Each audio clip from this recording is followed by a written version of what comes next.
Dua pekan di bulan Ramadan, pedagang ikan akui omset menurun drastis. Hari ke-16 bulan suci Ramadan atau kurang lebih 2 minggu bergulir, para pedagang di Pasar Mardika Ambon mengaku adanya penurunan omset.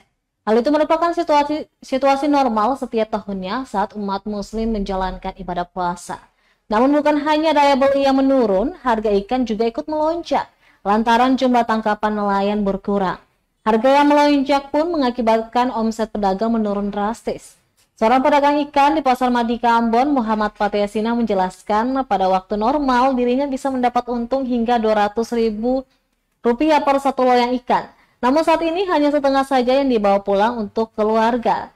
Meski begitu dirinya meyakini penjualan akan kembali normal menjelang Lebaran.